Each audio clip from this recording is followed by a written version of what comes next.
Diamondlot, The Diamond Squad. By Eric Roie. Chapter 16. Antidote. With the defeat of the Swarm Lord, the mark on Annabelle's hand disappeared. She lost the ability to wield her weapon with her left hand, and she became exhausted. She was falling towards the ground, but Rihanna caught her in time and carried her over to Alex. Matcha also made her way to her owner, licking his face. Rihanna had a sad look in her eyes as she saw the three of them had all been bitten by the Swarm Lord's locusts. Their skins were changing color, and whatever disease they had was slowly starting to spread. Tears gushed out like water works out of the squire's eyes as she apologized for being a terrible bodyguard. Alex weakly raised his hand and asked Rihanna to move closer so he didn't have to use too much energy to speak. When Rihanna got into whispering distance, Alex waited for the perfect moment and then surprised her by pulling out a vial containing a mysterious liquid. It was the antidote. Rihanna was flabbergasted as to how Alex obtained the cure. Alex told Rihanna that he caught one of the locusts when the Swarm Lord attacked him. Then, while the Swarm Lord was distracted, he extracted the bug and turned it into the antidote. He said all this with a proud and somewhat smug face. Rihanna was furious that Alex had her worried, so she began smacking the mad scientist. While that was going on, they heard something flying above their heads that was looking to land.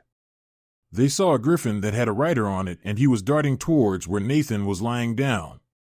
When the griffin landed, the rider immediately jumped off his mount. It was Sebastian, proudly declaring his arrival and warning all enemies of his presence. Sebastian looked around, but he didn't see any enemies within sight, and so he concluded that the enemies were scared off by his arrival. Nathan smacked his face in disappointment. As Sebastian was still striking a hero pose, Leeloo was crying out for their attention. Sebastian did a quick assessment of both Nathan and Chelsea to see how they were doing. He began panicking as he noticed that they had both been bitten by the locusts and their condition was worsening. He was about to start running randomly in circles, but before he could do so, Rihanna appeared and smacked him on the head. She told him to calm down before handing the antidote to Nathan and Chelsea. Shortly after receiving the cure, Nathan felt much better and was back on his feet. In contrast, Chelsea still had other injuries from the battle and she needed extra medical attention. Sebastian let Nathan know that he would be able to take Chelsea back to 5th Guard to get the treatment she required. As Sebastian was about to leave on his griffin with Chelsea, Alex came dashing in to stop him.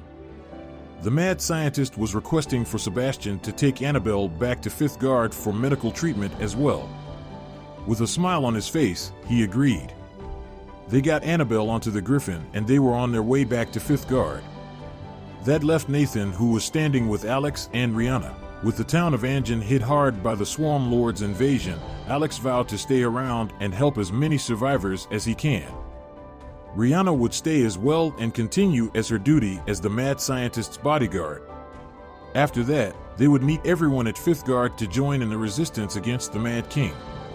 With some parting words, Alex and Rihanna made their way down to the town of Anjin. Nathan was now left with only Leeloo hovering beside him. He and Leeloo both looked at each other, thinking they had forgotten something extremely important. When they realized what they had forgotten, Nathan shouted Bella's name.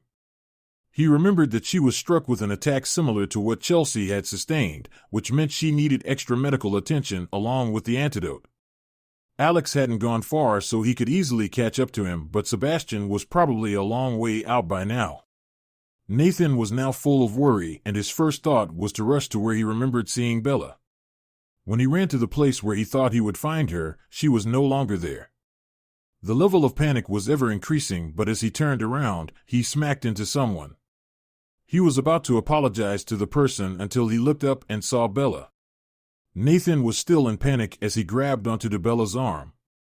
He was explaining loudly how they need to get Bella the antidote from Alex and rush her to get medical attention. Before he finished speaking, he had the sudden realization that Bella was standing and talking to him as if she was completely fine.